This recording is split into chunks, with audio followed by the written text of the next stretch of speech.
जय माँ भवानी, जय माता रानी।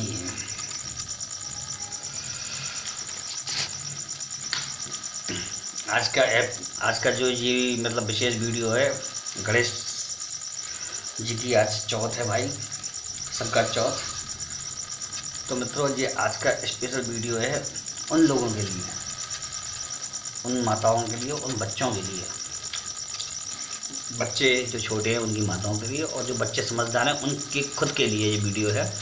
अपने बच्चों को ये वीडियो ज़रूर दिखाएं।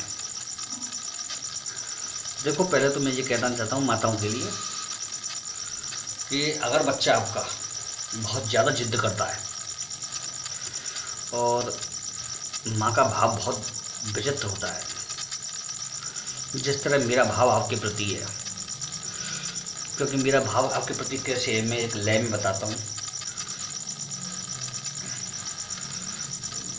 और भाव मेरा इस प्रकार से है। देख सकता हूँ मैं कुछ भी होते हुए, नहीं मैं नहीं देख सकता तुझे रोते हुए, नहीं मैं नहीं देख सकता तुझे रोते हुए। क्योंकि मेरे पास कई लोग, कई माताएं बहनें मेरी आती हैं और वो रोने लग जाती हैं, तो मेरे मन में जितना दुख उनको होता है उससे ज़्यादा होता है मित्रों, क्योंकि मैं आपकी भावनाओं को इतनी अच्छी तरह समझ सकता हूँ। जो कष्ट आपके ऊपर वो मैं समझ सकता हूँ, क्योंकि मेरा मन, आपको मैं कैसे बताऊँ, मैं कैसे समझाऊँ, मेरा मन ब्रह्मांड में मिला हुआ है। मैं क्यों आपके बारे में इतनी बातें बता देता हूँ। जब कोई मेरे सामने बातें करता है या जब कुंडलियाँ देखता हूँ तो आप लोग सोचते हैं कुंडलियों से इतना कैसे पता चल जाता है आपके मन की बातें, तो वो सब मैं, क्योंकि हर व्यक्ति की शक्ति ब्रह्मांड में मिली हुई है, क्योंकि हम इस ब्रह्मांड की संरचना है। तो मैंने अपने आप को ब्रह्मांड की शक्तियों से थोड़ा सा संपर्क में लाया है। ये सब आप भी कर सकते हो, कोई बड़ी क्रिया नहीं है, बस ध्यान लगाना चाहिए, आपको आना चाहिए। हर दूसरे व्यक्ति के शरीर में कंपन क्यों होता है बात करते समय, मुझसे इसीलिए होता है कि ब्रह्मांड की शक्तियाँ आप तक पहुँचती हैं, आपकी आवाज़ तक पहुँचती हैं। चलिए ठीक है मित्रों, कोई टेंशन नहीं। बच्चों के लिए मैंने आपको कहा था बताने के लिए, तो मैं बता देता हूँ। देखिए, माताएं बहनें में आ सक जो माताएं बहनें थीं, तो उनका ये टेंशन थी, यदि आपका बच्चा बहुत जिद कर रहा है, ज़्यादा जिद्दी है, बात नहीं मानता, आपकी ज़्यादातर चीज़ें आपकी बात के उलट करता है वो, तो एक चीज़ मैं उपाय बता रहा हूँ कि गणेश जी का, क्योंकि आज संकट चौथ है, गणेश जी के उपाय ज़्यादा बताऊँगा। गणेश जी का एक चित्र या मूर्ति किस तरह की, जिसमें गणेश जी की सूंड होती है ना, जो सूंड वो उनके उल्टे, मतलब उनके सीधे हाथ की तरफ जा रही हो, ठीक है, उसको मूर्ति को लाइए आप, और बच्चे से अगर वो कर सकता है तो, अगर बड़ा है तो बच्चे से उसकी पूजा करवाइए। कैसे पूजा कराएंगे? मात्र 11 बार, जो कहो बच्चे से समझाइए कि मात्र 11 बार इनकी तरफ देख करके, उनका दर्शन जरूर करे वो, उनकी तरफ देख कर करके कोई भी चीज़ मंत्र बोल दे, गणेश गणेश गणेश, ओम गणेशाय नमः, ओम गम गणपते नमः, कोई भी मंत्र। मित्रों, ये देखने में बहुत छोटा उपाय है, देखने में बहुत छोटा उपाय है, लेकिन इसके चमत्कारी गुण है। देखने में इसके चमत्कारी गुण है। आपका बच्चा जिद्दी नहीं बनेगा, जिद्द छोड़ देगा, समझदारी उसमें कूद कूद के भर जाएगी, दिमाग उसका औरों से मुकाबले ब्रिलियंट होगा। लेकिन इस प्रयोग को आपको डांट डपट के नहीं करना है, उसको डरा के नहीं कराना है, प्रेम से कराना है। अभ्यास डालिए। गणेश देवता एक ऐसे हैं भाई, गणेश जी से कभी भी मैं भी बड़बड़ा के बात कर लेता हूँ। मेरे पापा भी आज गणेश जी की मूर्ति लाए, सालों बाद मेरे घर में मूर्ति आई है गणेश जी की, छोटी सी, इतनी सी आई है, पापा लेके आए आज, ठीक है, आज मैंने उन्हीं की पूजा की है। तो देखने में छोटे उपाय होते हैं, लेकिन गणेश जी बच्चों के मित्र हैं एक तरह से। गणेश जी ऐसे देवता हैं, बच्चों के मित्र समझ लीजिए आप उनको। तो उनकी पूजा कराइए, सीधे सीधे सुन वाले गणेश जी की, और उनकी आदतें अच्छी होने लग जाएंगी, जिद्द खत्म हो जाएगी, बुद्धि से काम करेंगे, सोच समझ के काम करेंगे। क्योंकि बच्चे तो वैसे उद्यम करने के लिए ही होते हैं, लेकिन हाँ, गलत उद्यम करेंगे तो वो गलत है। देखिए, तो इससे ये चीज़ें होंगी आपकी, इन गणेश जी का सीढ़ी सूंड वाले गणेश जी का दर्शन कराने के बाद कोई भी मंत्र कराइए, नहीं तो केवल उनके दर्शन कराइए। छोटा बच्चा है, जिद करता है, दर्शन कराइए केवल। अब किसी कोई बहुत भयंकर जिद्दी बच्चा है और उसको बार बार नज़र भी लग जाती है, जिद भी बहुत करता है, रोता भी बहुत है, तो आपको एक चीज़ बताता हूँ। किसी भी शनिवार को, कोई भी शनिवार हो, आप सोते हुए जो सोता हुआ बच्चा होता है ना, जब सो रहा हो बच्चा, तब उस सोते हुए बच्चे की जो बाल होते हैं ना, उसमें से 3-4 बाल काट लें आप, ठीक है। चोटी में चुटिया होती है बच्ची की, मतलब पीछे का हिस्सा होता है, यहाँ से 3-4 बाल काट लें। 3-4 बाल काट लें, उसे कागज़ में लपेट लें, और कागज़ में लपेटने के बाद उसे जला दें आप, ठीक है सर। उसे जला दें। और एक बात और बता दूँ आपको मित्रों, जो उपाय बहुत अचूक है, फिर आप सही करेंगे। उसे जला दें और किसी चौराहे पर फेंक दें उसे, ठीक है। चौराहे पर चुपके से डालिए उसे, और इसका प्रभाव ये होगा कि आपके बच्चे की जिद खत्म होगी सर, ठीक है। और 1 चम्मच नहीं, आप या तो थोड़ी सी राई ले लें, ठीक है। थोड़ी सी राई लेकर के बच्चे के ऊपर से 7 बार उतार करके, 7 बार उतारने के बाद उस राई को बाहर फेंक दें, दरवाजे के बाहर उल्टे हाथ की तरफ डाल दें, ठीक है। अब दूसरा एक उपाय बताता हूँ आपको। जो खसखस आती है ना, खसखस बाजार में मिलती है, खसखस के दाने होते हैं छोटे छोटे, ठीक है। 2 या 3 चुटकी खसखस लें, ठीक है। 2 या 3 चुटकी खसखस लेने के बाद, अरे भाई कौन का कॉल आ रहा है, कॉल मत करो, फ़ोन बंद करना पड़ेगा।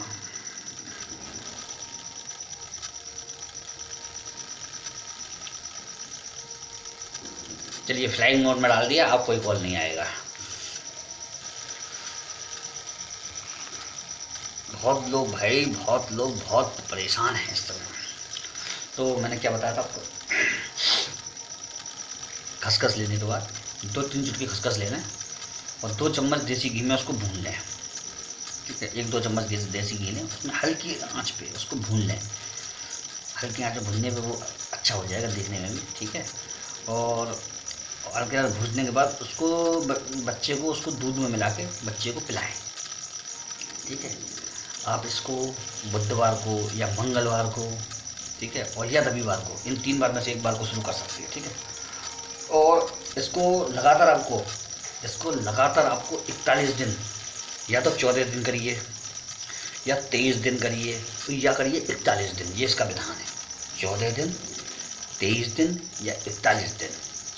मेरे हर आंकड़े के पीछे एक विज्ञान होता है, एक तर्क होता है। क्योंकि आपको मालूम है औरों से मैं क्यों इस चीज़ में आगे हूँ, क्योंकि मेरे हर उपाय में ज्योतिष भी कहीं ना कहीं होती है, और बहुत बारीक ज्योतिष होती है। देखिए मैंने आपको आंकड़ा बताया, क्या बताया मैंने आपको, 14, 23 या 41। 14, 2 और मतलब 14, 1 और 4 14 यानी 5 अंक होता है बुध का। 2 और 3 23 यानी 5 अंक होता है बुध का। बुध दिमाग का होता है, दिमाग का कारक बुध होता है। हर उपाय मेरा कोई ना कोई, अगर आप बारीकी से सूक्ष्म निरीक्षण करेंगे तो हर उपाय के पीछे कोई तर्क होगा, तो वो तर्क 100% सही बैठता है।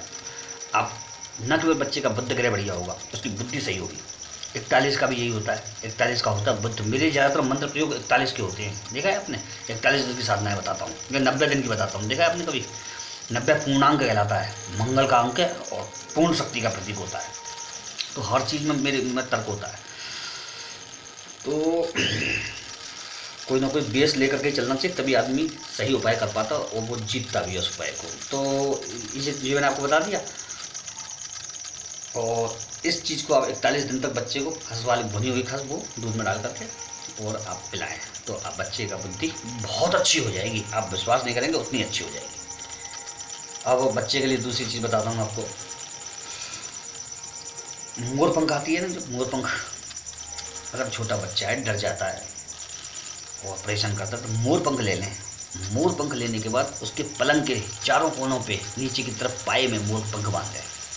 वैसे तो इसको सिरहाने का कहा गया है, वैसे तो जो इसके उपाय हैं उसमें सिरहाने केवल बताया गया है, लेकिन मैं इसको चारों उपायों को बताता हूँ, क्योंकि इसमें भी मेरा तर्क समझ लीजिए आप। क्योंकि बच्चा किसी भी करवट कभी भी सो सकता है, बच्चा आके उल्टा पुल्टा कैसे भी सो सकता है। अरे हम खुद जानते हैं अपना, हम आते थे वो घूमते घामते धड़ाम से पड़ जाते थे आधे टेढ़े, हमें यही नहीं मालूम हम किस तरफ पड़े हुए तो इसीलिए मैंने ये बताया चारों कोनों पे लगाइए उसे, ठीक है। इसी इस तरह से ये उपाय फेल नहीं होगा, ठीक है। अब एक उपाय और बता दूं। बहुत जिद्दी बच्चा है, मार पीटी आता है और घर में आकर तो कहता है मम्मी मैं तो उसे पीटी आया, मैंने तो दे मारा उसे उठा के, ठीक है साहब। ठीक है, छोटी छोटी बात पे खतरनाक तरीके से गुस्सा हो जाना।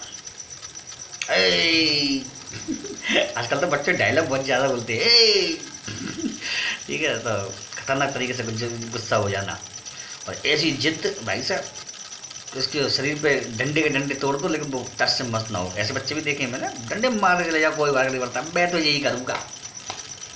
बिल्कुल हनुमान जी बाबा जैसे। तो क्या होता है कि अब इस तरह का जिद्दी व्यवहार बन गया हो उनका, तो हनुमान जी के मंदिर में जाइए आप और उनके पैरों से सिंदूर लेकर के, लोग वक्त तो बाएं पैर से या दाएं पैर से बताते हैं, मैं कह रहा हूँ दोनों पैरों से सिंदूर लीजिए, अधूरा काम मत करिए, दोनों पैरों से सिंदूर लीजिए, पहले सीधे पैर से फिर उल्टे पैर से, और इसका टीका बच्चे को लगवाएं आप। फिर देखिए चमत्कार, बच्चा तो दौड़ेगा, बुद्धि के मामले में दिमाग अच्छा काम करेगा, डर नहीं लगेगा, हर उसकी सोच बदल जाएगी, जो थिंकिंग हुई उसकी अच्छी हो जाएगी। तो उपाय तो करने पड़ेंगे भाई, उपाय तो। अब मम्मी, ये तो आपके उपाय थे, सारी मम्मियों ने समझ लिया। मम्मी जी एक और चीज़ कर लेना, बहुत बढ़िया उपाय बता रहा हूँ। एक बचपन से मेरे पापा करते आए, क्योंकि मेरी माता जी तो 2 साल की, मैं 3 साल का था तभी मेरी माता जी गुजर गई थी। तो माता जगत जननी जगदम्बा माँ ने पाला है मुझे, ठीक है। और पिताजी चाचा ने माँ बाप का प्यार दिया, ठीक है, बहुत लाड़ प्यार में पाला है मित्रों हमको। और इसीलिए हमारे अंदर कोई नेगेटिविटी, कोई निराशा नहीं है, ठीक है। कुछ ना होते हुए भी सब कुछ मिला है हमें, समझ लीजिए। तो अब मैं आपको बताऊं, देखिए आज मेरे पापा 81 ईयर्स ओल्ड हैं और देख लिए मेरे लिए पूजा के लिए समझ लीजिए गणेश जी लेके आए, कितनी बड़ी बात है, ठीक है ना। और गणेश जी लाए, उनका सिंहासन लाए अलग से, और गणेश जी पहले से मौजूद है सारे देवता, लेकिन गणेश जी नहीं थे घर में, ठीक है, तस्वीर की पूजा करता था मैं, ठीक है। तो अब गणेश जी लेकर के आए हैं और सिंहासन भी लाए हैं ताकि उनको विराजमान किया जा सके। और मैंने भी गणेश जी को इस तरह से रखा है, उनके 2-3 तरफ लड्डू लगा दिए कि, क्योंकि मेरे यहाँ जब मूर्तियाँ आती है ना मित्रों, तो वो मूर्तियाँ अपने लुढ़क के इधर उधर आ जाती है जैसे कैसे रात में, या तो वो चलते होंगे उठ के, मुझे ऐसा डाउट है, मैं देखा तो नहीं है, सही बताओ तो डाउट है मुझे कि वो चलते होंगे। सब हनुमान जी चलते होंगे, हनुमान जी की मूर्ति लड्डू गोपाल है वो भी चलती है, क्योंकि हर कोई टेढ़ा मेढ़ा हो जाता है सुबह। तो क्या हुआ, गणेश जी मुझे मालूम है गिरेंगे जरूर जी रात में, ठीक है, मुझे भागेंगे कहीं ना कहीं उठ के, क्योंकि इनको घर में घूमना होगा, नया घर है तो आएंगे जरूर घूमते हुए कहीं ना कहीं।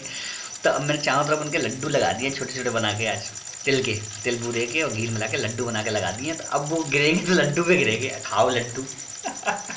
ठीक है मित्रों, तो ये तो उपाय मैंने बता दिए। अब मम्मियों के उपाय हो गए साहब, अब बेटो बच्चों आपके उपाय हैं। सुनिए पहले तो मेरी बात, कि एक बात समझ लो बच्चों, कभी भी एक तो चोरी मत करना, क्योंकि चोरी करने से हमारा भाग्य कमज़ोर होता है, हम भाग्यहीन बनते हैं। भाग्य मतलब समझ लो मित्रों कि आपको अपने आप सब कुछ मिलने वाला होता है, वो कट जाता है ऊपर से भगवान की तरफ से। भगवान जी जानते हो, हमारे भगवान जी, उनकी तरफ से कट जाता है।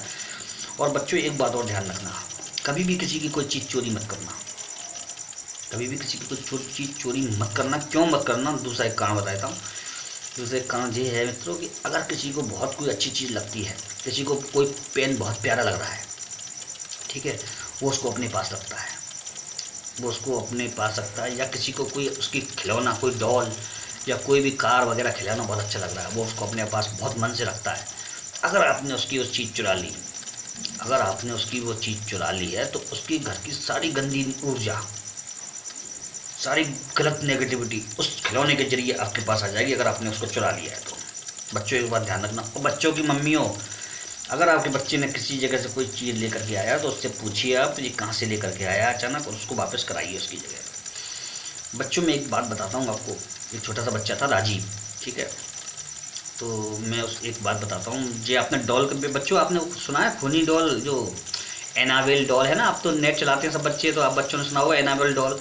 उसमें आत्मा इसी तरह घुस गई थी, बच्चा एक उसको बहुत प्यार करता था, मतलब उसको बहुत जान से ज़्यादा लगा कर रखता था, तो उस बच्चे का मन उसमें आ गया था, मन आत्मा उतर गई थी उसमें।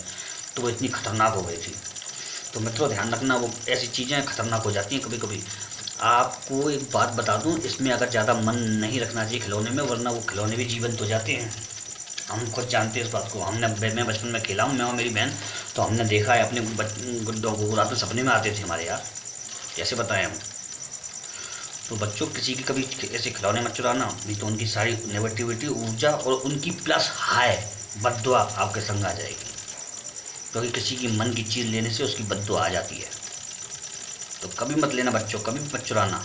मांगना, खेलने के लिए मांगना, मांगने के बाद खेलने के बाद उसको वापस कर देना, ये बिल्कुल सही बात है बच्चों। और अगर आप ऐसे करेंगे तो समझ लीजिए आपका नुकसान हो सकता है। अगर आपने अब तक ऐसा कभी कर दिया है तो कोई बात नहीं, क्षमा मांगिए, माफ़ी करिए, मांगिए भगवान से, और उसकी चीज़ उसके वापस कर दीजिए। मैंने मैं आपको मतलब क्या बता रहा हूँ, मैंने बड़े बड़े ऐसे लोग देखे हैं जो इस समय बहुत अच्छी पोजीशन पे हैं। वो बचपन में वो हमको ध्यान है, वो चोरियाँ करते थे छोटी छोटी, लेकिन वो आज तक सुखी नहीं है। आज तक इतना पैसा कमाने के बाद वो हम लोगों से आगे निकल गए, लेकिन वो सुखी नहीं है। उनके बच्चे बहुत दुखी हैं, क्योंकि वो उस समय की वो बद्दुआएँ, वो चोरियाँ, वो सब चलती हैं मित्रों। और बच्चों एक बात और ध्यान रखना, झूठ बहुत कम परिस्थितियों में बोलना चाहिए। झूठ वहाँ बोलना चाहिए जहाँ पर बहुत ज़्यादा संकट आ जाए। एक बार अगर आप झूठ बोलोगे तो उसको दबाने के लिए आपको बार बार उस चीज़ को छिपाना पड़ेगा, और आपके मन में टेंशन रहेगी। अगर उस झूठ को आपको किसी ने पूछा तो आपकी धड़कनें बढ़ जाएंगी। इससे बच्चों बीमारी भी होती है और आपका माइंड भी कमज़ोर होगा।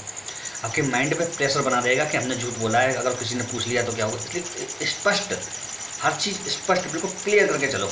अपने पेरेंट्स को, अपने टीचर्स को, सबको स्पष्ट करके चलो। क्लियरेंस दो, हर जगह क्लियरेंस सबको, हर बात में ट्रांसपेरेंट लाइफ बेस्ट होती है मित्रों। अगर आप अपनी जीवन में पूरी पारदर्शिता रखते हैं माँ बाप से, बाहर के लोगों से नहीं कह रहा, माँ बाप से, तो आपको कभी परेशानी नहीं आएगी। बच्चे कब परेशान होते हैं, बच्चे कब परेशान होते हैं आप लोग मालूम है, जब कोई आप किसी चीज़ को कर देते हैं, गलतियाँ हो जाती हैं बच्चों से, और फिर आप उसको दबाने की कोशिश करते हो, तो आप समझ लीजिए आप परेशान जरूर होंगे बच्चों। क्योंकि एक झूठ को छुपाने के लिए 100 झूठ बोलने पड़ते हैं फिर आपको।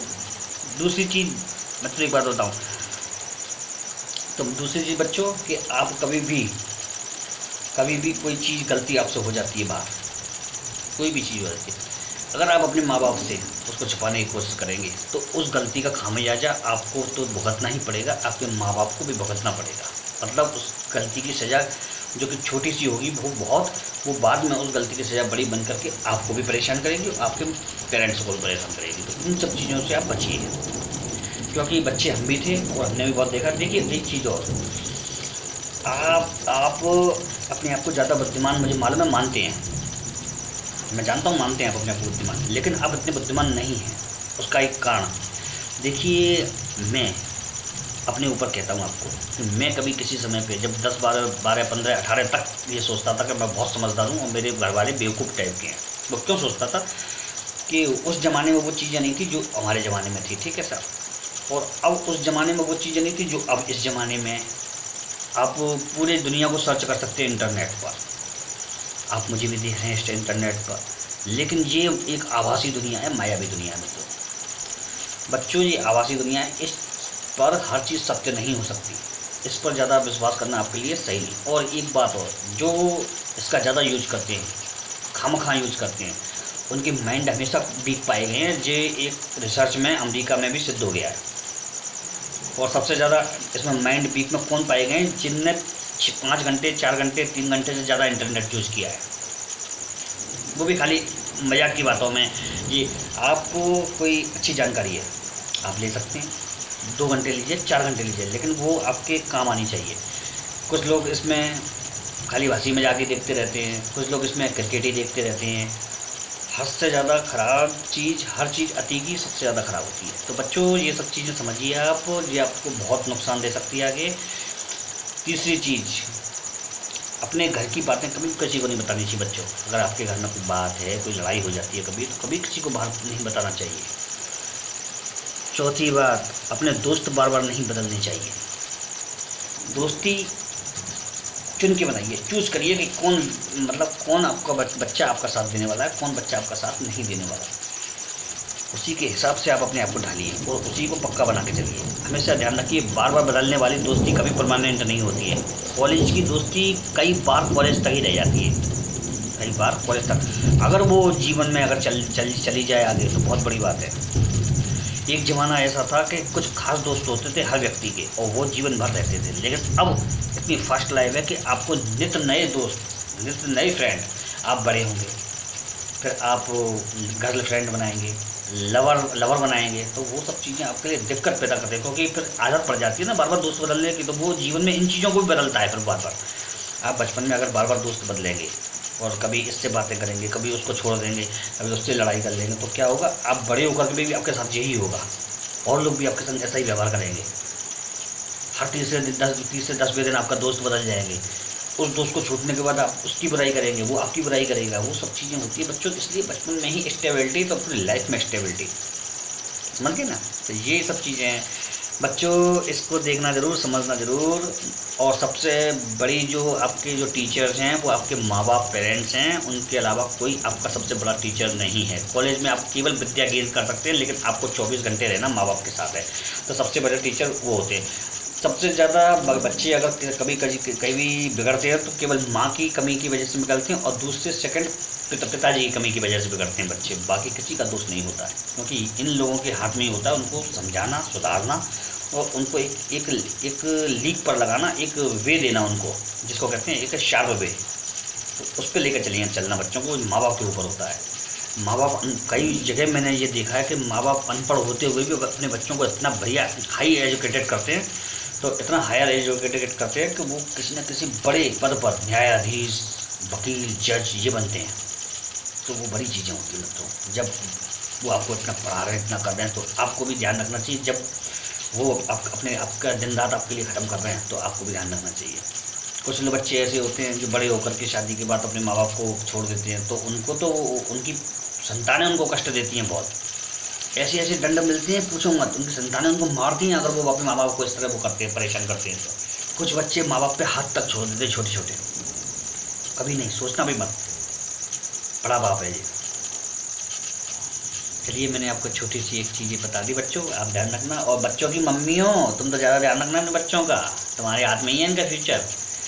भले ही खाना सही तरह से मत दे पाना, अगर आपके घर में वो नहीं है तो, लेकिन उनको सही तरह से विद्या देना, सही तरह से पढ़ाना है, सही तरह से लिखाना, ठीक है। एक टाइम खाओ लेकिन सही पढ़ो, सही पढ़ाओ, ठीक है। जय माता रानी की, जय श्री गणेश भगवान।